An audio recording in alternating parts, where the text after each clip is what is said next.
Show. Thanks, Damon. Yeah. Hi, everybody. Welcome. Like Damon just said, we're hoping to, the structure of our talk, I'm going to introduce the project, talk about our university silvopasture research sites, and then Janatul and Ranjit are each going to talk about the research that they're focused on and their work as a part of the ADAPT project, and I'll do a little overview of the project. We'd love to have questions along the way, and also trying to leave like 20-ish minutes at the end for conversation and discussion. Love to hear from you all. Like, what are you curious about with silvopasture research? What's relevant to your farms or your work consulting with farms? Are you doing research? What are you seeing? Those sorts of things.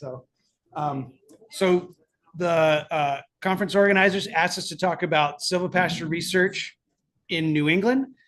We are in we're 1.5 years about into a 5-year grant minus 4 months of being paused. And so we don't have a lot of results yet. Ranjit has some results from some economic survey work that he'll talk about today. So we're going to talk about how we're setting up the experiments, what data we're planning to collect, kind of what questions we're exploring, and kind of tell you where we're at. And hopefully in a couple of years, we'll come back with some results and have something to say. Yes. Back up a bit so the camera can make it. Sure. Beautiful. Okay. I'm getting a little too much detail in the face there. Okay. So we're from the ADAPT project, which is a 5-year USDA NIFA funded grant. ADAPT roughly stands for Promoting Climate Smart Sustainable Agriculture in New England through Regionally Adapted Agroforestry Systems. Yeah. So the ADAPT project, our goal is to promote the expansion of regionally appropriate and diverse agroforestry systems across New England. And we do that through research, extension, and education. We are a partnership led by the University of New Hampshire with the Yale School of the Environment and Dartmouth College. We have, a couple dozen researchers, staff, postdocs, grad students working on the project across the universities. Just so we're all on the same page, very briefly, agroforestry is the one definition. There's probably 100 we could talk about, but one definition is the intentional integration of trees and shrubs into crop and animal farming systems, and has been practiced in the United States and around the world for centuries, probably millennia, I would guess would be maybe more accurate. And today we're talking about a practice of agroforestry, silvopasture, which is the intentional integration of trees, livestock, and forages on the same land unit, aiming for a beneficial relationship and interaction between those three parts. And we would emphasize intentional integration, and this is not just animals in the woods, but this is grazing management is important in sort of making an agroforestry silvopasture system what we're aiming for. So I'm going to talk a little bit about the university experiments that we're setting up on UNH, Dartmouth, and Yale grounds. Each university is setting up experiments aiming to be as closely replicative of one another as possible. So some of the data that we're collecting, you could see a bunch of different data. We're looking at biophysical variables. Those are the top the top 3 rows here. So we're thinking about things like plant diversity and percentage of cover, microclimate, soil moisture dynamics, woody biomass productivity and carbon, crop yield, greenhouse gas emissions, forage quality, pathogens and pest pressure. And then the bottom row with Ranjit, we'll talk about some of the socioeconomic variables like the cost of production and establishing and managing systems, household income related to agroforestry, perceptions and experiences, and perceived benefits. And please feel free to just like holler out a question if you have one along the way. An example of one of our sampling plots that we're setting up in a silvopasture system These are going to be laid out in a grid, yes, question, Okay, this goes back a couple slides. couple slides. Okay.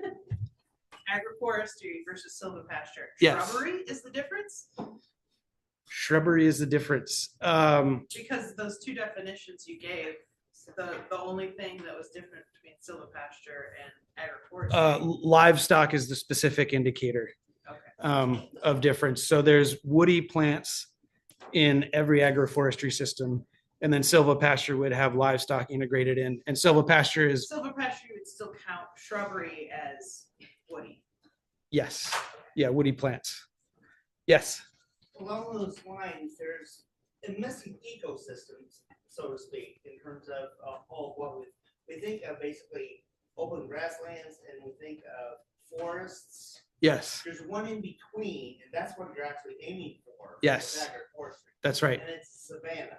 It's basically a forgotten ecosystem. It's actually more productive than either the grasslands or the forestry. Yes, and you'll see I have a couple of slides that show a picture of one of our silvopasture experiments that's kind of showing an example of that ecosystem that we created from a forest. Yeah. But that's a great explanation. Yeah. Data collection. So an example of a sampling plot that we would put in one of our silvopasture systems. We are sampling forages. So this would be a plot in the middle of a grazing paddock where we're looking at forage sampling. That's kind of the center of it, where we're going to clip forages, sort them by species, dry and weigh them. That's going to be an indicator of forage establishment productivity. And that's going to happen every time before we come into a paddock to graze. So it could be 4 times per paddock per season across a couple different silvopasture sites on each university. We're doing soil sampling. The top here that says overstory plot, that's so when we're taking a sampling point, we're also looking at the overstory or the trees in each area using data collection from forestry so that we can relate each of those plots to its sort of place in the structure of the silvopasture. How close is it to a tree? How much shade is there? We have sensors throughout our silvopasture systems that are doing continuous soil and moisture monitoring, temperature, and sort of like relating all that to the overall system. 2 ways that we're laying out the experiment. Here's an example on your right of a silvopasture at UNH, and I didn't label it, but basically, and I don't have a pointer, but basically there's a silvopasture, a treeless pasture, and a forest. And you can see that ours are in roughly 1 hectare, changed a little bit in the silvopasture, but the base was a 1 hectare block of each. This is our, I'll talk about which experiment it is in a moment. And then at Yale, this is at Hidden Blossom Farm, they laid out sort of silvopasture, treeless pasture, which is just open field, and forest in blocks throughout. And that was just a function of what was possible on the landscape context. Yes? I'm wondering with the silvopasture portion, Yep. was that accomplished by removal of trees or addition of trees? This was removal of trees, and we're doing both, and I'll talk about both of those. Yes. So in both the silvopasture and the treeless areas, these are recent conversions from forests. Yes, and they both started. They all, like in here, all of it started as a forest, that was of similar composition, architecture, soils, and then the 3 replicates were made from there. The project on the right was actually, there was some earlier work done stretching about 10 years ago, but the initial thinning of the silvopasture was not severe enough. So more trees were removed 2 winters ago to bring in enough sunlight for forages. Hopefully that will be abundantly growing this spring. So there's 2 pathways to silvopasture that we're looking at that are 2 different experiments. So the first one is forest to silvopasture, where we're starting with a forest, we're removing trees, and then introducing forages and animals to make a pasture. That requires the 3 treatments, which we saw in the previous photo, which is one area left alone as a forest, as our reference area, the silvopasture, which is our treatment, and then a treeless pasture, which is forest and all the trees removed so that we can compare those 3 systems together. Yes. Thank you. Mhm. So when you're removing trees from the Yes. forest portion, or the silvopasture portion, I'm sorry, are you leaving them to naturally decompose or are you removing them fully? In our, it varies by farm, can be influenced by farmer goals, how they graze, and also the cost. We have a forester on staff and money to buy equipment. So, we have a different financial context than some of the farms that we're, say, supporting. We have 3 farms throughout New England that we're supporting this practice on.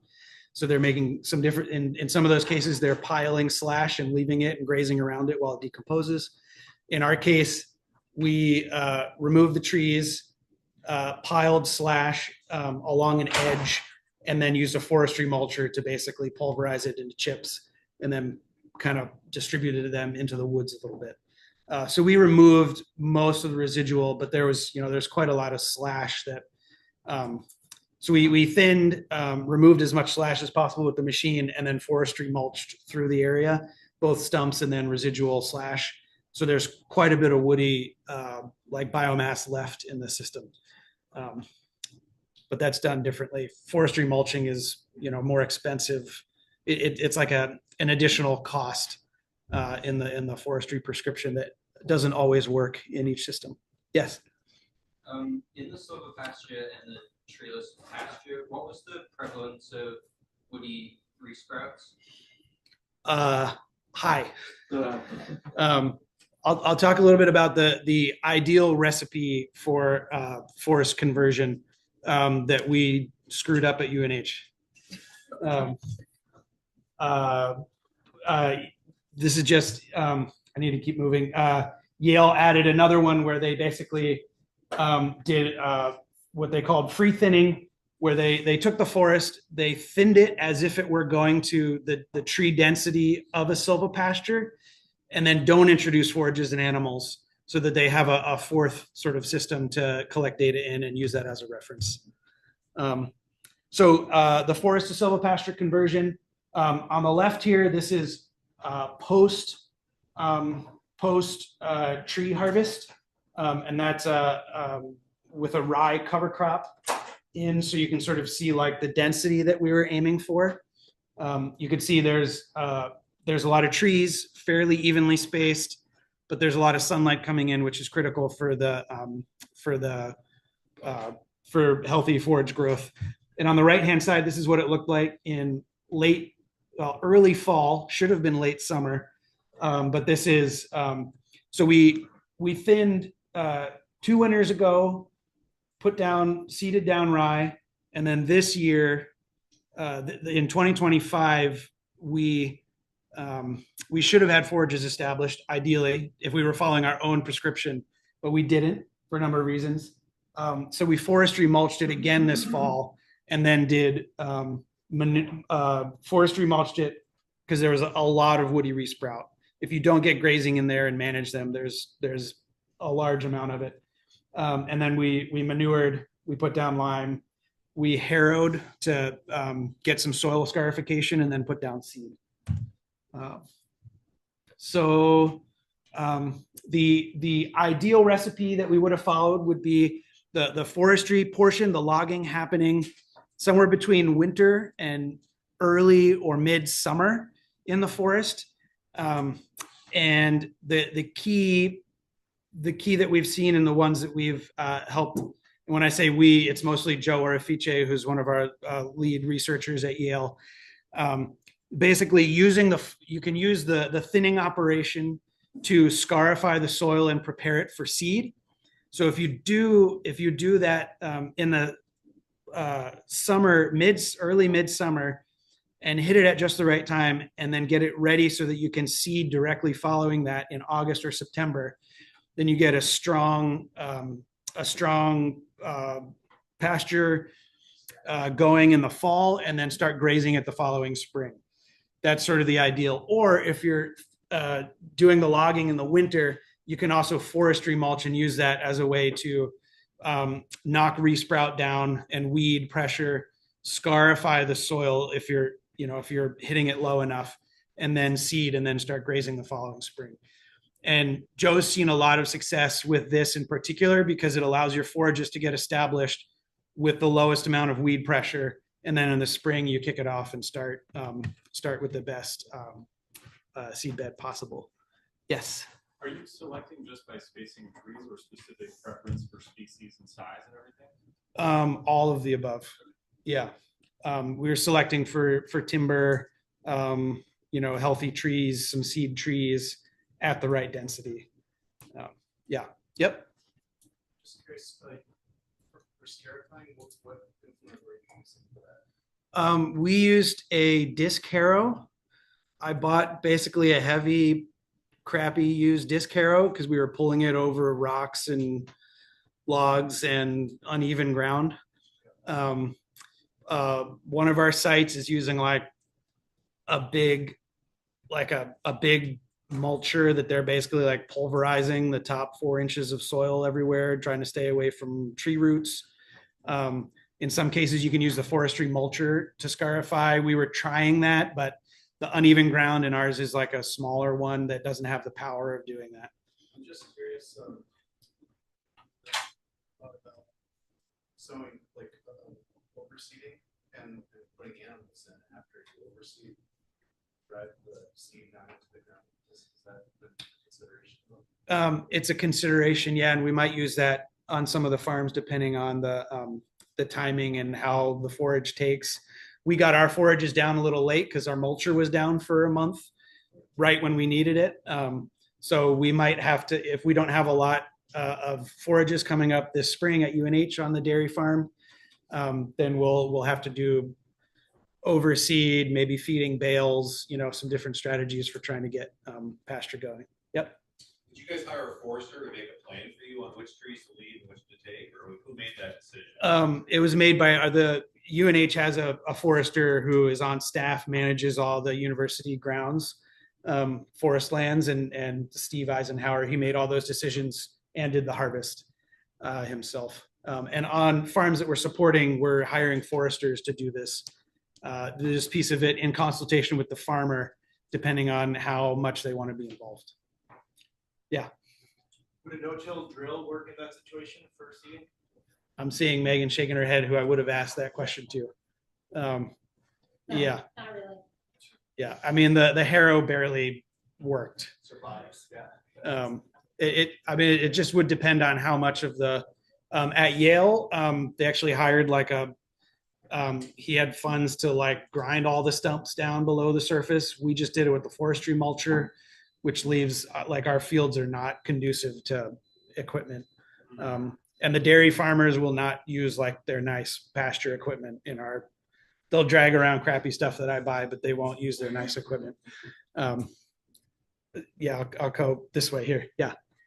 This is research, but I went to Joe's farm last summer and you don't need to scarify if you just skidded everything out. There's plenty of bare soil for contact. And then the most important thing he said was putting down the seed at the right time relative to rain.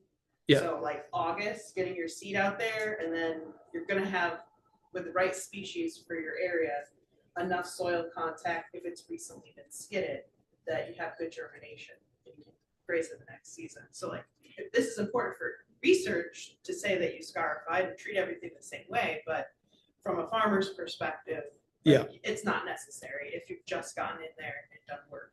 that's right. And it's different across the 3 farms. Ideally, we would have just used the forestry operation as the scarification, like you're saying, but our timing didn't line up on that.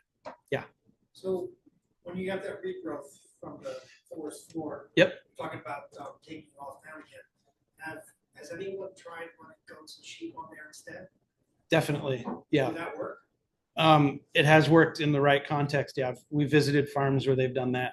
Cool. I just, we, on our particular farm, there's only dairy cows. So, there's no other animal possibility, but some of our farmers are looking at using, who have multi-species grazing are using goats or pigs in part of the clearing, scarifying, invasives management. Yeah. Did you try running the cattle in there? Cattle don't eat a lot. They were doing some grazing after the initial round of experiments, but it just wasn't. Our soils are really poor. They're like low threes pH, sandy loams. So they're just like low productivity, pretty crappy soils that like really needed some more help. Yeah. Yeah, so speaking of the soils, I'm curious, are you comparing the outcomes eventually to already established pasture and trying to sort of contrast compare there? Because traditionally, if we're looking around in, not so much in New Hampshire, which is sort of marginal in soil quality for the most part. Yeah. But if you look at more productive areas of New England, most of the good soils and accessible soils with the favorable soil exposures are already in pasture. And what you have in woodlands on farms, especially intensively farm ground, is the crap, essentially. Yeah. And so you're converting marginal systems Yeah. to barely sustain some not so great forestry growth into pasture, into a mixed system. Not that there's anything wrong with it, but comparing that to prime flat ground with optimal solar exposure is not going to be a fair match. Definitely not. And usually New England, if it was nice prime ag soils, it's remained a field or hayland. Right, exactly. And so what in this particular the forest conversion, we're usually dealing with more marginal soils. Right. So it's just overall saying what is possible, what kind of species are we seeing dominating this sort of new ecosystem that we're creating, rather than saying how's this competing with. See, I use silvopasture as for drought management, for for the really hot times, when I really want the extra shade. Yeah. But it's not part of I count on so many energy outputs per acre out of this field. It's really an emergency or marginal system that I integrate. Yeah. And on our soils, it's a long-term project to bring them up to productivity. It'll take time. Yeah, and depend on, how much manure do you have, how much lime, how intensively can you graze it? But like you're saying, yeah. And I'm going to try to keep moving here. We'll blend in our Q&A. Experiment 2 is the second way. So there's silvopasture by subtraction, where you remove trees, introduce animals and forages, and then there's silvopasture by addition, where you're going into an open pasture that would typically be much nicer, like you're saying, and then introducing trees. So here's our pasture on the left, where we're going to be planting with Megan's help. And it'll look something like on the right here, which is just a picture from a workshop I was at with Trees for Grazers out of PA. Rows of trees, widely spaced, in our case, 50 feet, with tree tubes and electric wire protecting the trees. So our protocols are simpler here because we already have a healthy forage established, and we're not dealing with like the same complexity of converting a forest. So we're planting bare root trees in April and May. Each tree gets a tree tube, 6 foot tall tree tube to protect it, a weed mat to keep competition down, some mulch, and then electric wire to protect it, and then we can graze immediately following the tree planting. Species we're looking at are a mixture of fruit, nut, timber, and mast. Carpathian walnut, black walnut, hybrid Chinese chestnuts, black locust, honey locust, which is primarily for mass production, the sugary pods, pawpaw, American persimmon, bur oak, apple, and Asian pear. Each of these are laid out so there's 12 different species and varieties. The apples and Asian pears each have two varieties of each, so that they have cross-pollination. So trees are in rows. You could basically think that there's 12 trees makes a sort of what we're calling a row pair, or a block within the row. And the placement of those trees is randomized within that 12 positions in the row. And then we move on to the next 12 and the next 12. And there's 2 meters between trees, 15 meters or about 50 feet between rows. And then we have 2 different treatments. One where we're trying a hot wire, so that there's a row of trees and then a hot wire on each side of them to protect them. And then another one, which I should have put a picture in here of, where there's there's a stake that supports the tree tube around each tree that we're planting. And that stake, the top of that stake, we're stringing an electric fence line from post to post and then wrapping a piece off of that down around the tree tube, which should allow tighter grazing, so better weed management, and also really good protection of the trees inside that tube. So we're gonna trial both of those. How tall is that tall ice wire? The tree tubes are 6 feet, so the stake would be 7 typically. Yeah. So you're just using that as a feeder, like an overhead power line, so, Yes. and then you have that drops coming down. Yes. that you wrap around. To wrap around each one in those cases. Yeah. Yep. Are you doing tubes and the 2-wire as well? Tubes. Yes. Everything gets a tube. Yep. For the people online, could you repeat the questions that folks are answering? Oh, sure. Know Yes. what you're answering. Thanks. Yes. And I think I'm done. Okay. Thank you all. One more question. How many species are you randomizing in the row? How many species are we randomizing in the row? There's eight. There's 12 total. There's 2 each of pears and apples. So there's 9, 10 species. I think I have that math right. 10 species repeated over and over. In our case, we're planting 342 trees. Yes. Have you guys started putting livestock in the pastures yet? The existing pastures have been grazed for a long time. Okay, and how is it affecting the animals as compared to just grazing? Have you noticed any behavioral changes or health changes in the animals? It's a really good question. We haven't been grazing long. We're really just going to be getting grazing online this spring. Okay. I don't think there'll be a lot of effects where we're just planting trees into the pasture because the trees won't be casting shade for some years. But it'll be curious to see in the silvopasture. We're not looking specifically at animal behavior in our research just because it's a whole other discipline. We're focusing on mostly the sort of like the biophysical indicators and how the forages and the trees are interacting, and what that means for forage productivity. Yeah, one more question, then I'm going to pass it on. How many farms did this study include? We have, each university has a silvopasture by addition and subtraction, each with a corresponding reference areas on a single farm, either on or supported by the university. And then we have 3 farms throughout New England where we're supporting the silvopasture by subtraction, and then 1 farm where we're planting into an area that will maybe be grazed. Yeah, so 1, 2, 3, 6 to 7 total. All right, great. I'm going to pass it to Jen Toole. Thanks. Hello, everyone. I'm Jana Tulfetus, one of the PhD students of this ADAPT project. Today, I want to discuss my research topic, the sustainable agriculture, soil carbon sequestration, and greenhouse gas mitigation strategies by adopting silvopasture system. So, from my research title, it may make sense that I would be a soil person. So, I want to introduce soil, all of you. We can define soil according to our own purpose. Is the most interesting thing of soil. Like an agriculturist, I can say soil is the medium of plant growth. But if I focus on the scientific view, I have to define soil as a natural body which develops from the natural material by the action of different natural forces. And the ultimate product is soil, which is differentiated to different horizons. And each of the horizons are different in their own characteristics. So ultimately, soil is a very heterogeneous body.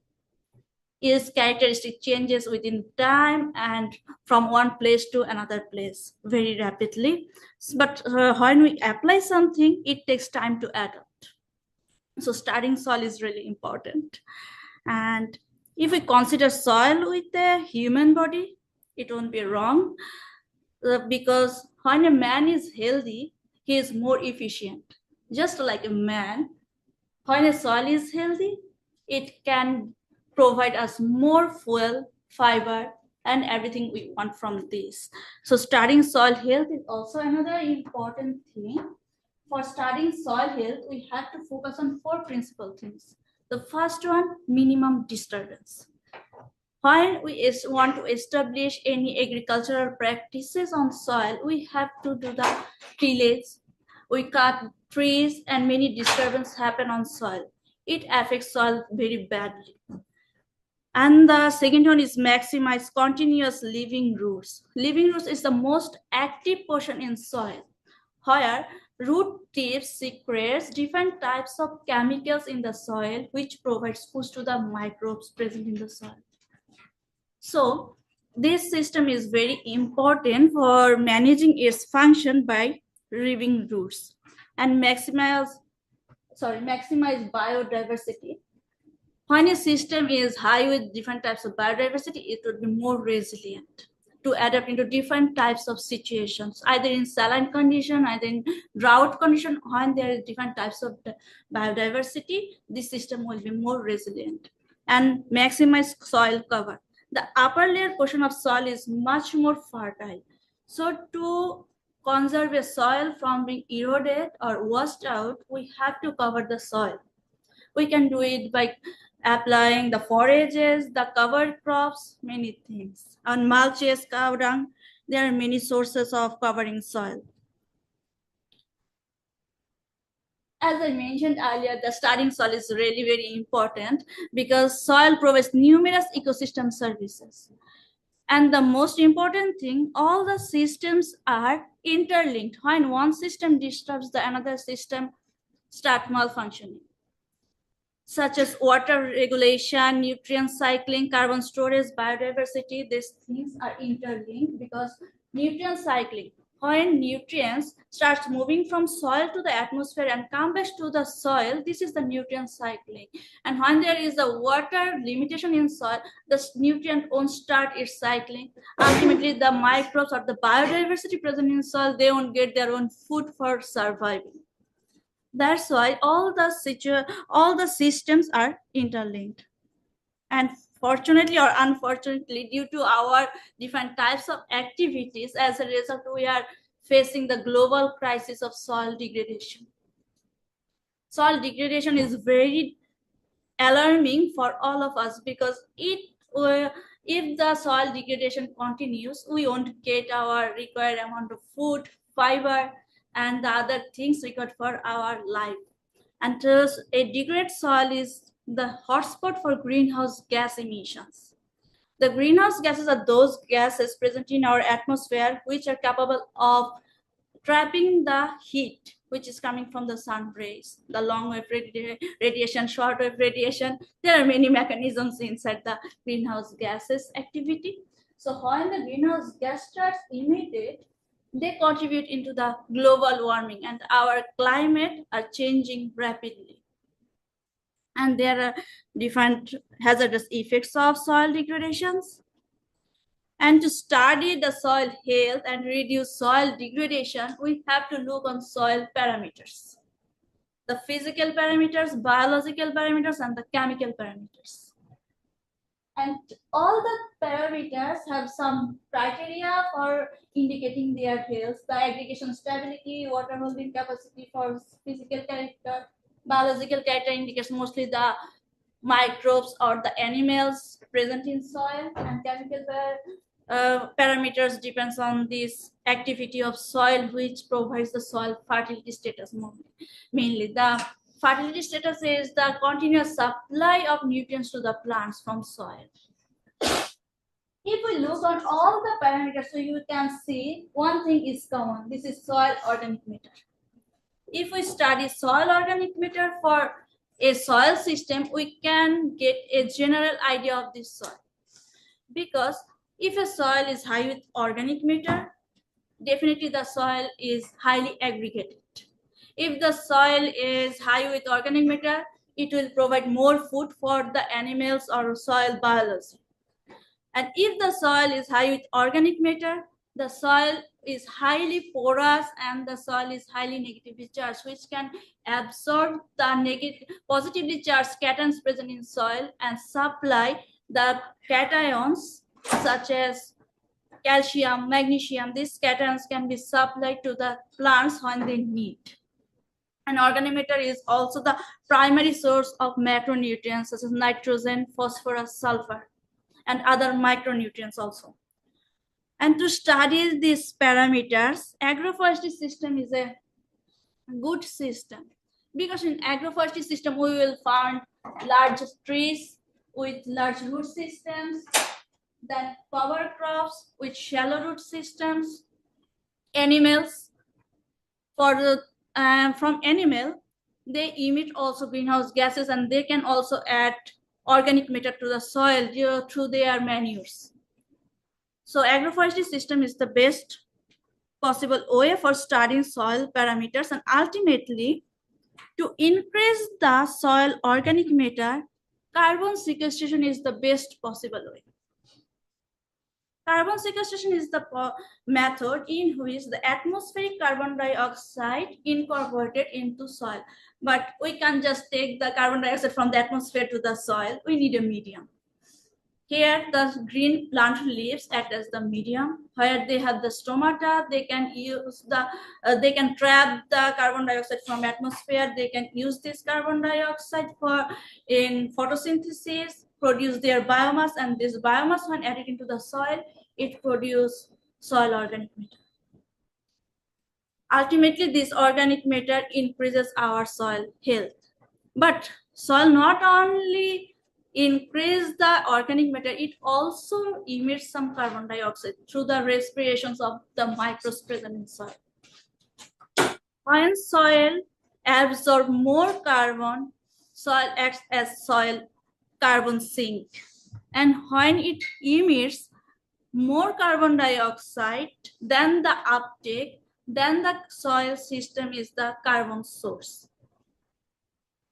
There are a lot of benefits of carbon sequestration. As I mentioned earlier, that enhances soil organic matter. Ultimately, the more the plant biomass, the more the soil organic matter formation in soil, improves soil health, ensures sustainable soil fertility. I already mentioned the organic matter is highly negatively charged surface. It absorbs refined nutrients. So when there are a lot of organic matter, it can absorb a lot of nutrients, and when plant needs these nutrients, it can release that nutrients into the soil solution, and from the soil solution, plant can take these nutrients to their root system and reduces agriculture greenhouse gas emissions. Worldwide, it has been calculated 24% of global greenhouse gas emission is responsible for the agricultural systems. So if we can increase the carbon sequestration, we can reduce the agricultural greenhouse gas emissions. And different studies also reported that agriculture for reducing the greenhouse gas and increase carbon stability, silvopasture system plays a very good role. And this is just a typical photo of silvopasture system where trees, shrubs, forages, animal all are incorporated, and they are acting as source and sink both of carbon. And focusing on the importance of soil organic carbon, I designed my experiment. I did my soil sampling from 2 silvopasture sites. Both are from silvopasture by subtraction, one in agriculture organic dairy farm in UNIH site, and another one in Hidden Blossom farm in Yale University site. The marks on the map indicates my soil sampling site.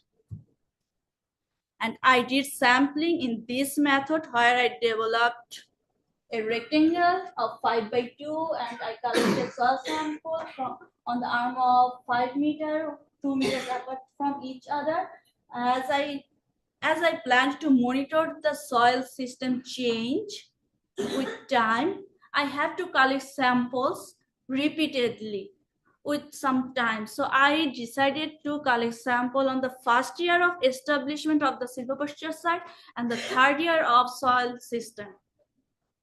And in Silvopasture site, there are different types of root systems. Large trees have deep roots, the forages has shallow roots. So I divided the soil depth into 4 depths, which is 0 to 5, 5 to 15, 15 to 30, and 30 to 50. Our soil is very rocky, it's very difficult to go below 50. And this is some photo of my field experiment. I did my sampling in silvopasture by subtraction. Where the site was previously forest, we thinned the area. So when organic matter added into the soil, they formed the organic horizon. I did soil sampling in the mineral horizon from 0 to 5, 5 to 15. So this organic horizon, at first I had to collect the soil sample from organic horizon. I did it. And these are some instrument I used in soil sampling. To go to deeper up to 50 centimeter, I need to drill the soil. This is the power source. And I need to adjust the core with the power source and then drilled.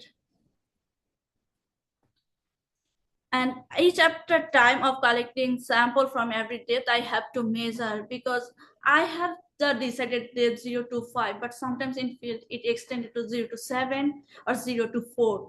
So I have to measure it every time for my further calculation and note down it. These are some photos of soil extracting from the core. And finally, to understand the soil health condition in response of silvopasture system, I have to analyze these parameters where soil texture and soil aggregation will give me the knowledge of soil physical health, soil pH, soil carbon, nitrogen, and different fractions of carbon.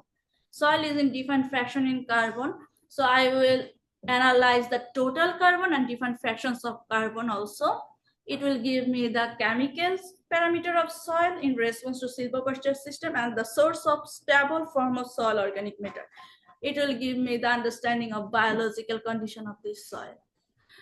And we applied manure, mulch, and plant litters also. So I have to collect them for analyzing that how much carbon is added from this soil, these sources. And greenhouse gas samples will be analyzed. And my vision and impact of my research is understanding the in short term, I want to understand the response of silvopasture system in the soil. In medium term, I want to improve the soil quality. If I found the positive response of soil, then this system will be continue and this system will improve the soil quality. And ultimately, it will increase the net carbon sequestration in soil.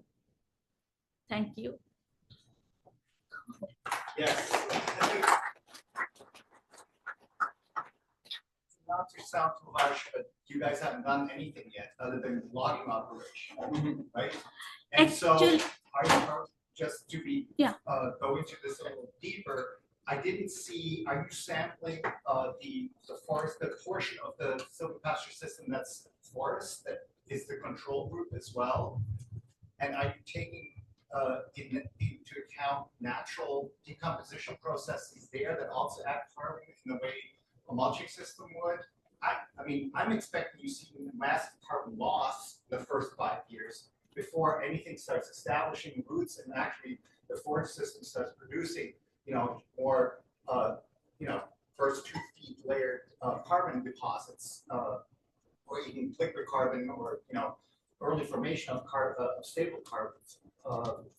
So this is all really great and valuable, but what is the long? I mean, you're showing us a long-term perspective here, but what are your expectations actually in carrying this forward? Is there an institutional follow-up? I've seen so many of these systems being set up, and then 5 years later, 3 different researchers, it's abandoned, we don't get any data, and it's a loss in that sense. I'm not trying to criticize it personally, but often universities and institutions don't have the follow through or the generational follow through, right? In terms of students of generations of PhD students that do this.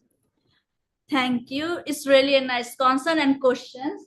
But I did sampling in the silvopasture site here in my map. This site is the silvopasture This is the treeless pasture and this is the forest. Yeah. So I did sampling in 3 of the sites for the first year data.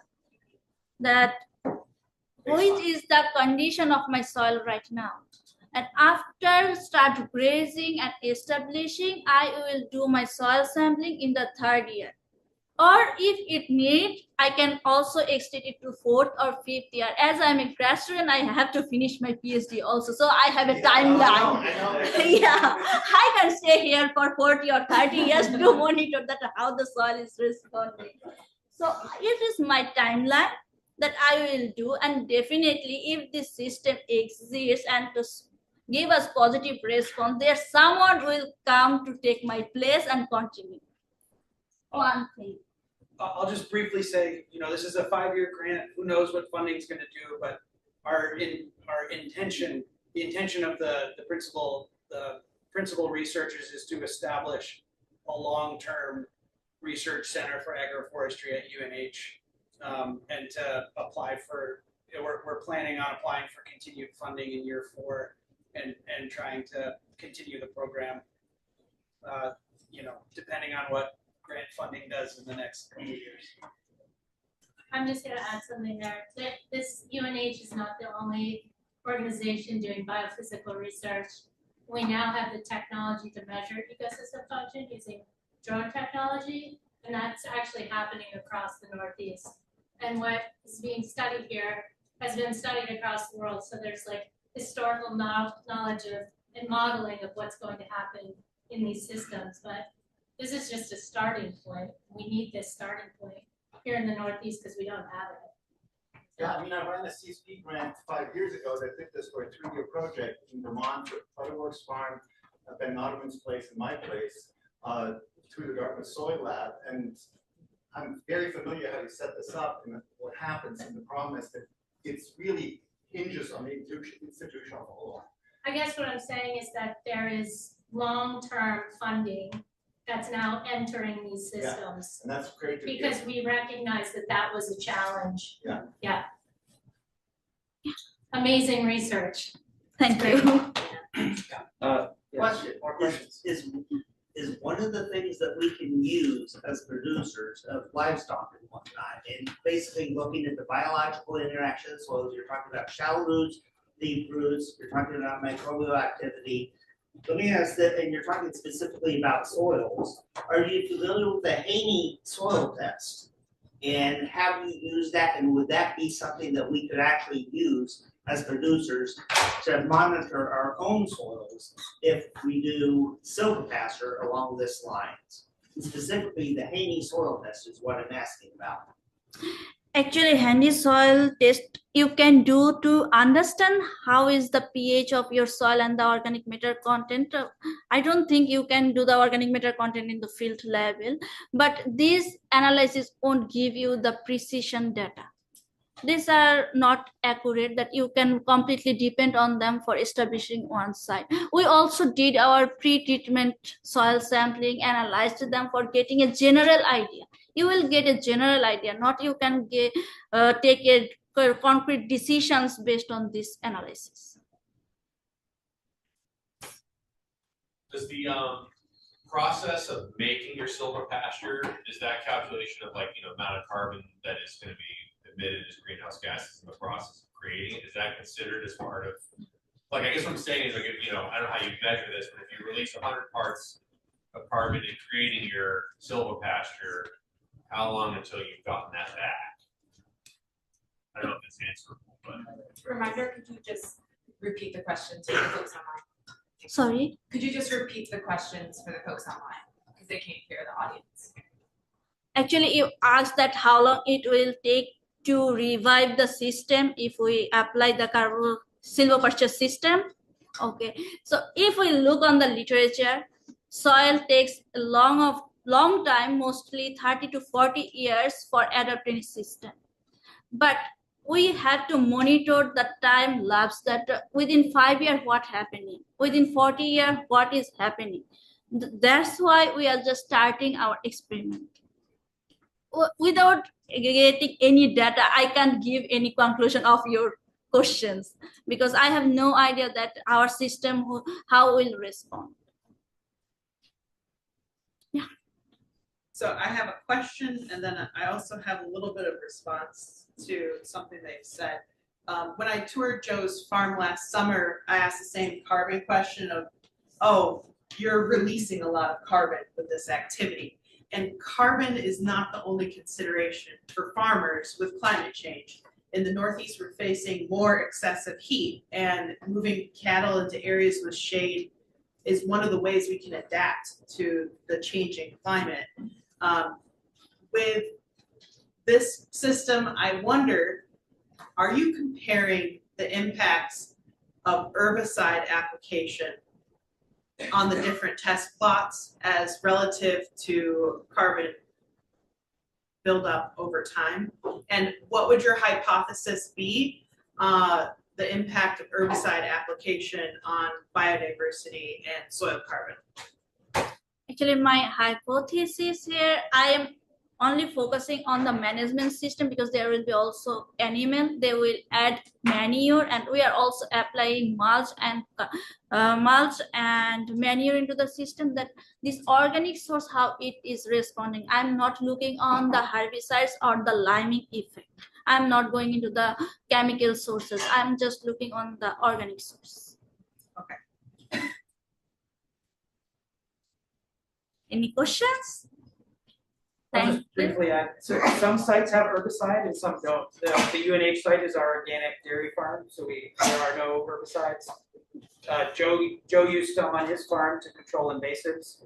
That would be the main implementation of herbicides in these systems, just during establishment. And it's a good question about long-term effect. I don't know. Do you have a question? Yeah. Well, I can move the comment.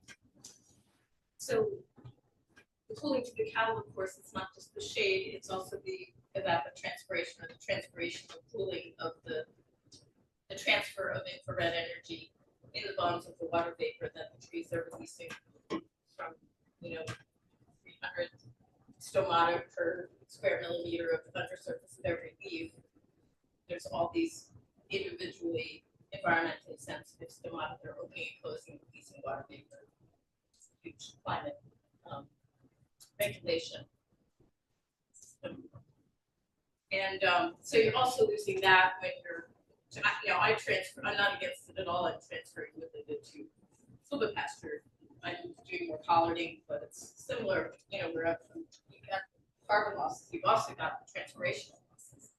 And that's like it's more than 90% of climate control is that, the carbon layer and the gases.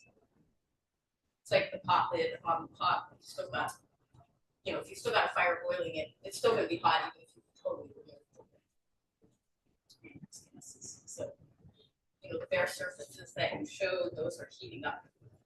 And, when there's leaf cover, 70% of infrared is going away in the bonds of water vapor, unfelt heat, to release the heat somewhere else.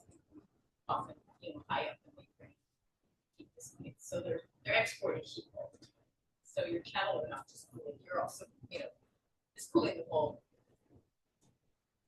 being of the earth to have this coverage of multi-surfaces of leaves. If we can produce food in more multi-storied systems and replace, open pastures, then that's a gain. But that first, cutting of woods that is a closed canopy is definitely losing.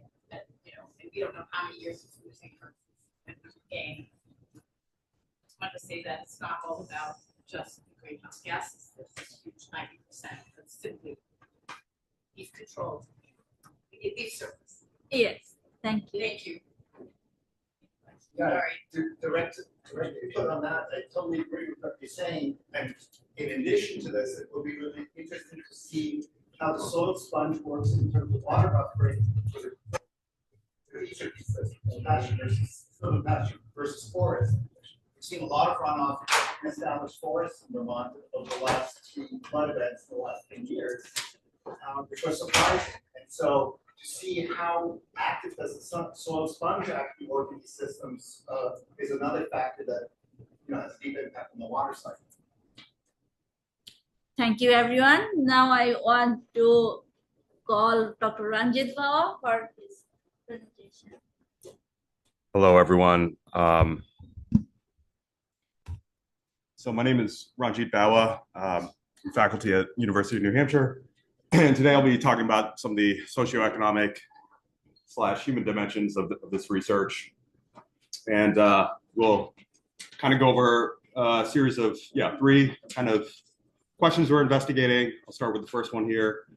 And that is, what forces are impacting these kind of resource allocation decisions driving this potential for agroforestry adoption in the region? And so we do this with what's called a SWOT A&P. So the SWOT stands for strengths, weaknesses, opportunities, and threats. So essentially we're identifying, the various strengths, weaknesses, opportunities, and threats pertaining to those influences, again, kind of driving agroforestry adoption. And then this A&P part, that stands for analytic network process. So the SWOT part, yes, it identifies the various factors, strengths, weaknesses, opportunities, and threats. The A&P part kind of provides a formal ranking as to is a particular strength greater than a particular threat or vice versa, right? Can we get some sort of formal ranking? And that can kind of tell us, what to focus on. Is it the opportunities that we should be focusing on, or is it the strengths? Agroforestry is often touted for its ecological benefits and economic benefits. So, which one is most important? And so before that, we kind of, during these interviews are asking these various landowners what are the goals of even undertaking agroforestry in the first place. And a lot of them were related to the environment. So you see here, promoting healthy soils, environmental goals, employing sustainable practices, promoting biodiversity. Another kind of goal that popped up at least more than once was just basically, how do we effectively kind of utilize this existing land base in a more efficient manner, okay? And so you see that there, multifunctional land use, effectively utilizing the existing land base. Okay, so what are some of the strengths? Benefits to and from wildlife, personal and social benefits. We heard it's often soothing for the soul. It's kind of a way of life. Promoting soil health, benefits of diversity, both in terms of plant biodiversity as well as animal diversity. Weaknesses, this lack of specialized knowledge. A lot of financial concerns, with silvopasture, there's a lot of initial outlays for expenses, fencing is, that's a major expense. Time and uncertainty, so just, the uncertainty associated with having those trees, mature, right, over several years. Maintenance and upkeep, opportunities, improvements, in ecological health, whether it's greater carbon capture or greater water retention, creating more resilient systems. There's a growing demand for sustainable products. I think, we see that, this idea that people are just kind of demanding, where are their food coming from, right? Possibly establishing relationships with local restaurants, right, to kind of sell some of their crop. Here are some pictures we took on some of these farm visits. So these are just examples of value added things. So for example, the solar dryer there in the top right corner, even as something as just simple as drying your herbs, right? That's you're creating value. This aronia berry tincture, so they kind of douse the aronia berries in vodka. They let it sit there. And so it's kind of a superfood. You take a drop of that every day. And then apple cider there in the bottom right. Okay, so we'll end with threats. So economic viability, this idea of pests being introduced, and more generally, this idea of this introduction of ecosystem disservices, the natural degradation of the land. People are concerned about that. Lack of resource constraints. Okay, so this is what this is kind of the A and P part, right? So this is now the survey. We asked these farmers and we basically asked them, hey, out of these two strengths, which one do you feel is more important? Okay, and you can also imagine this very similar question. Instead of two strengths, maybe you're looking at a strength versus a weakness, right? And we ask them these questions, and what we get in the end is this radial quadrant plot. Basically, what this is showing is that the longer a particular array, the more important that category was. So in short, this is saying that all of the kind of early adopters, we were asking these questions, strengths, opportunities, weaknesses, threats. What is the most important in your eyes? It was the threats. All right. So people are most concerned with T2 and T3. So what is that? Introduction of ecosystem disservices and a lack of resources. So when I say lack of resources, they were mainly pertaining to capital constraints and labor constraints. Land constraints wasn't really mentioned so much. But, so in short, this is perhaps saying something like, it's great to, again, discuss the benefits of agroforestry, but perhaps what early practitioners at least really need, at least in the beginning stages, are better kind of access to resources and, maybe training about trying to mitigate these ecosystem disservices that pop up. Yeah. Did anything come up about preserved land? Because I think in forests, it's hard to preserve and they won't let me touch it. So is there any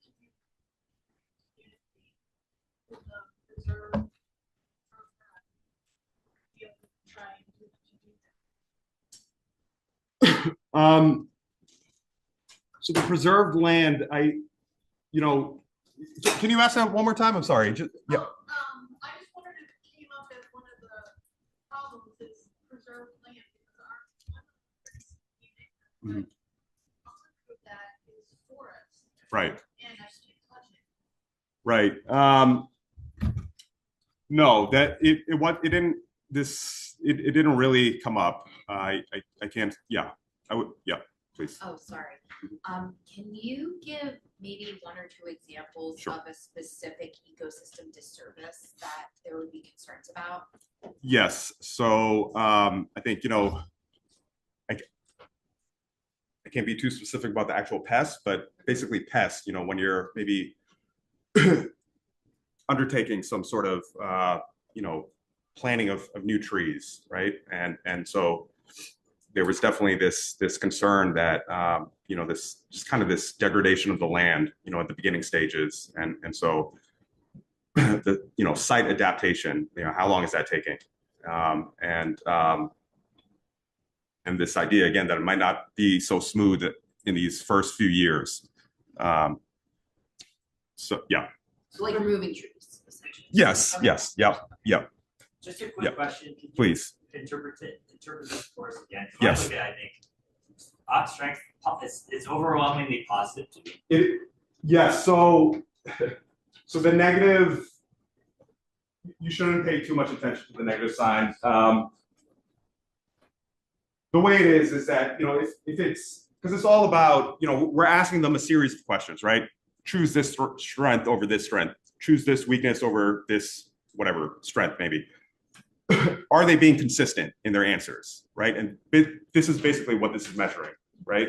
How consistent are the they? most consistent answers are the longer. Yes, Okay. yes, and they were what were they? It's the threats overwhelmingly, and so You can't like cumulatively say that there's the length of the two on the top are more than the length of two on the bottom for positive, negative.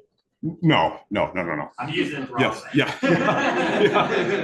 yeah. And so so this is called a radial quadrant plot, but basically, yeah, it's ranking all of the. So if you want to go by a quote unquote score, you could use these numbers here.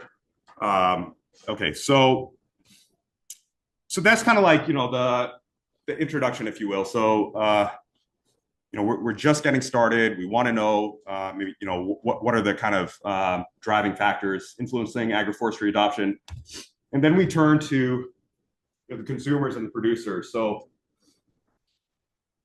if this was to take off here in the Northeast, in New England, would there be a price premium associated with an agroforestry grown crop? Yeah. Sorry, just a quick Yeah. question before I do that. Sure, sure. The sample size of people and Yes. the geographic area, I don't know if maybe something. Yep. Yeah. So the geographic area was all of New England, and the sample size was 27. 27. So we physically visited 17 of these farms, and for 10 of the farms, we conducted the same interview online. In terms of the sampling scheme, we use a snowball sampling method, right? So kind of word of mouth, basically, to kind of get us up to that number of 28. Okay, yeah, so here we are. So this then kind of entails a willingness to pay question and a willingness to accept question. So this willingness to pay survey, we conducted it just this past summer. And by the way, this is all my graduate students' work, okay? So I'm just reporting what she did. Typical. And so the geographic scope, again, is the 6 New England states. How did we determine, what county we're going to go visit? We wanted to visit a county that was most representative of the state as a whole in terms of demographics. Okay, and so we actually ran a very short optimization scheme and kind of came away with those counties that most closely matched the state as a whole. And the location was supermarkets and farmers markets. So basically what we did is intercepted shoppers on site and basically asked them if they were interested in taking part in our survey. So the fruit then that we were considering were blueberries, apples, and chestnuts, right? So these aren't, when I think of agroforestry crops, I'm thinking of things like elderberry, maybe gooseberry, pawpaw, right?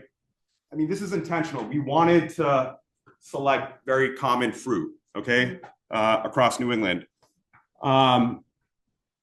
Because I guess the thinking is that, if this thing is going to take off, can we see if there's even interest with the crops that are being grown already in kind of mass production here?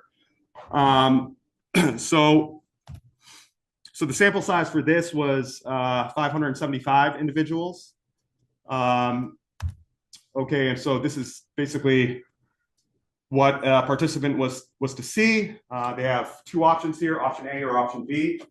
And as you see, in addition to the kind of production system, it's a conventional system or agroforestry system, we also have things like origin.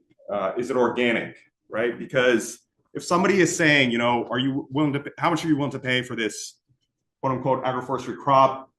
They may have this idea that, it's grown on an agroforestry system. It must be organic or it must be local, right? In the end, no, we want to tease those effects out, right? So in the end, all you're left with is some sort of inference of this agroforestry premium on the crop. Okay, that's the idea. And then the status quo here is, so this was defined earlier, that's why you don't see it here, but the status quo is what you would most likely encounter in a supermarket, which would be not organic, not local, and definitely not grown on an agroforestry system, right? And so then by that logic, it would also have the it would have the most lowest price out of all of these, right? Okay, so basically, I have this equation here, but you're saying that the willingness to pay is a function of price. It's a function of it being organic. It's a function of, the ag system, the locality. And so you can kind of, this is a regression equation. It's kind of estimating their utility, their indirect utility. And then you can kind of do a technique here where you divide, the coefficient of ag system by price, and then you can basically get a willingness to pay for agroforestry crop or a willingness to pay for it being organic, right? I told you, we want to be able to tease out all these different effects, right? Okay, so then the willingness to accept study, there's a question mark there. It's hopefully in summer 2026, if not maybe fall of this year. So what exactly are we doing? Willingness to accept for what? So the willingness to pay question was, a willingness to pay for higher quality fruit at the supermarket, right? Here it's we're asking you, the farmer, right? How much are you willing to accept as compensation? How much would you need as compensation in order for me to induce you to take on these agroforestry practices capable of cultivating such fruit? Right? So that's the idea here. So again, the geographic scope would be these 6 New England states. And so here, the idea is to kind of hold some focus groups. Yeah. So based on these several presentations, I think it's safe to infer that there is a high capital for starting this, these types of systems. But do you have any data or foresee a situation in which once you're established that you can get the price and cost of operation down because everything has kind of been like established? I think so. Yeah. Okay. I think, you know,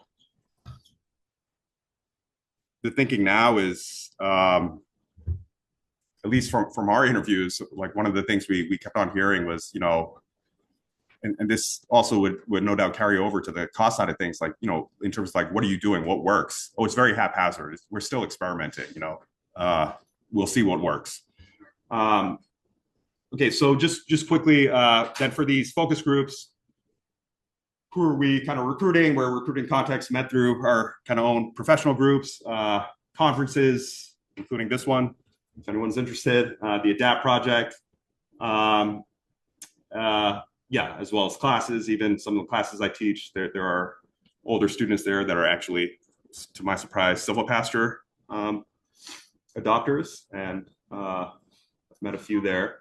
So then the location would be at UNH. Perhaps it's possible it could be virtual as well. But basically, we would collect maybe 8 to 10 individuals and kind of hold 2 to 3 sessions of these, and really just kind of go over, you know, the different components of costs associated with implementing these systems. So, you know, what are the one-time costs, right, that are only going to occur in year 0? What are the annual operating changes in costs, you know, such as labor inputs? Is there a risk premium associated with some sort of learning curve for establishing these agroforestry practices, or cash flow risk that you demand?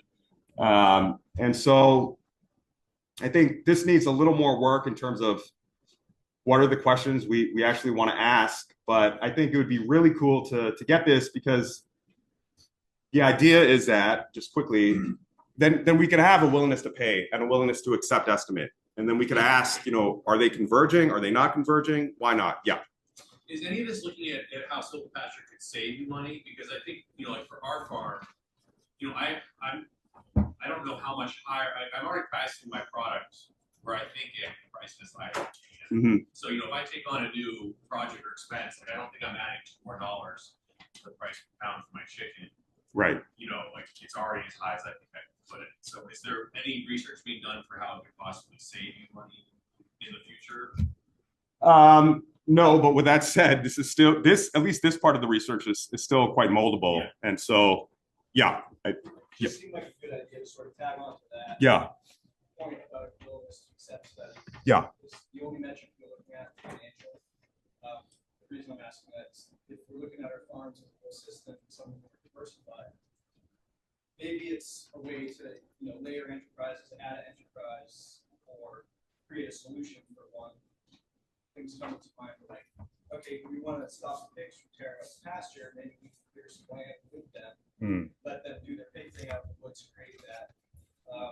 And then that creates a pasture where we can take the sheep away from some parasites or into some shade in August.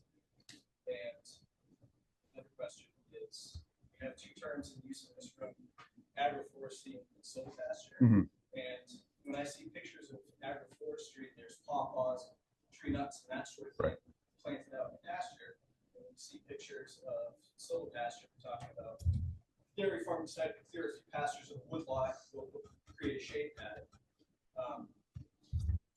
For those different production models that were described, sort of like grass-fed versus pasture, right?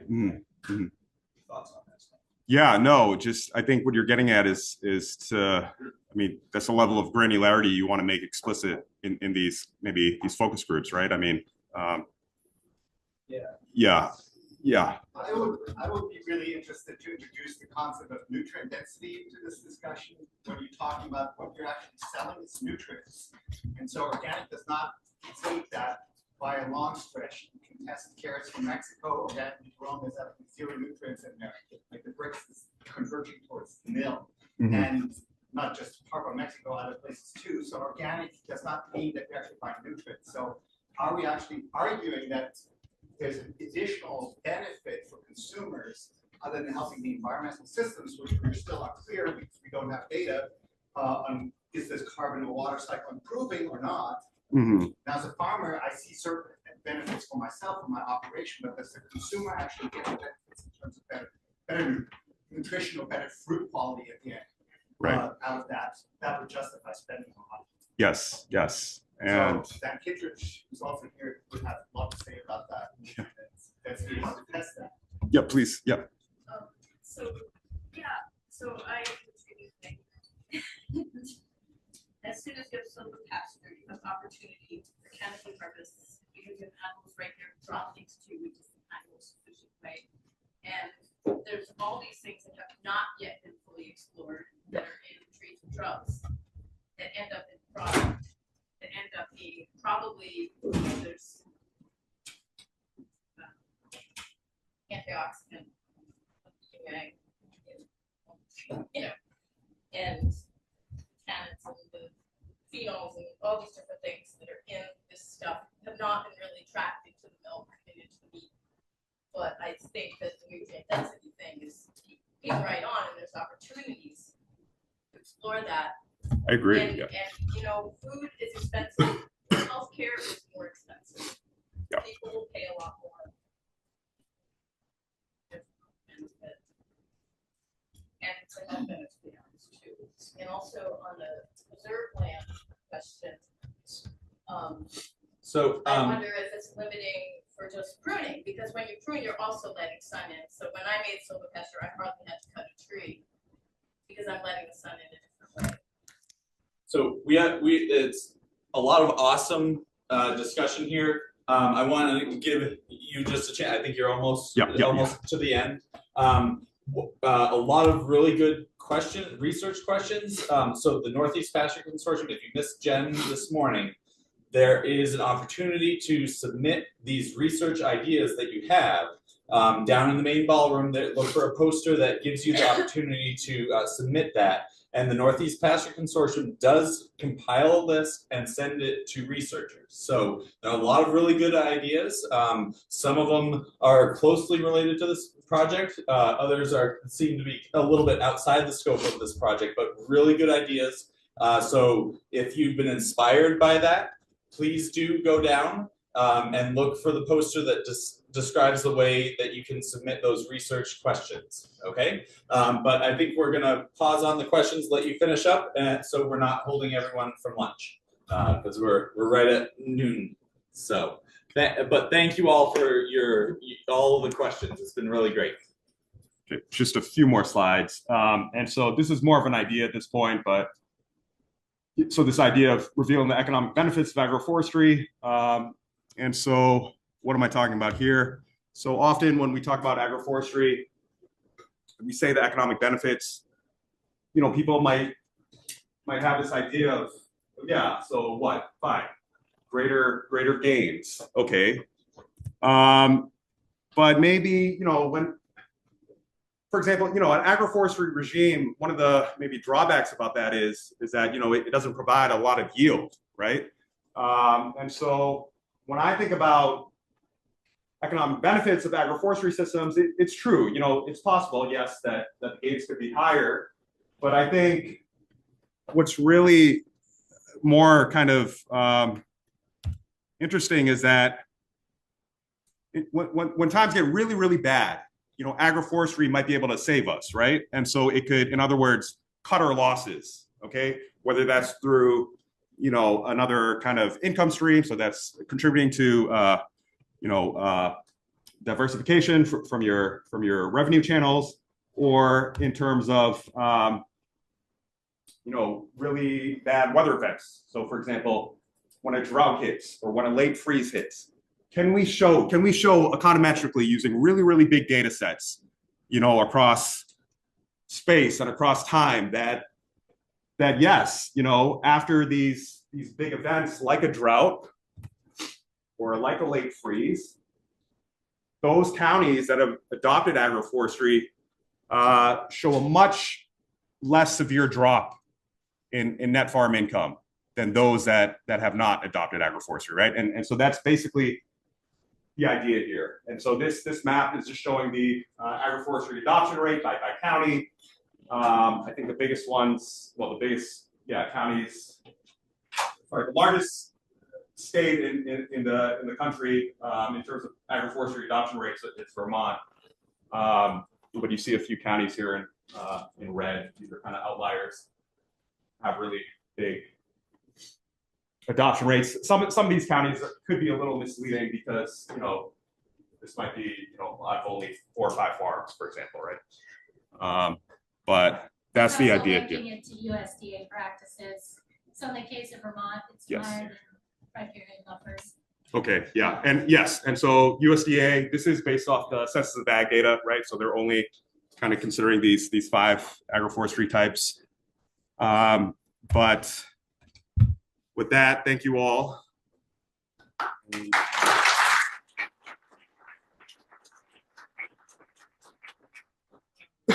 Emails are here. There's also this QR code for our newsletter, the New England Agroforester, which is a quarterly newsletter.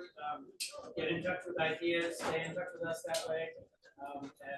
Yes, more questions. And if anybody is interested in joining these focus groups, please email me.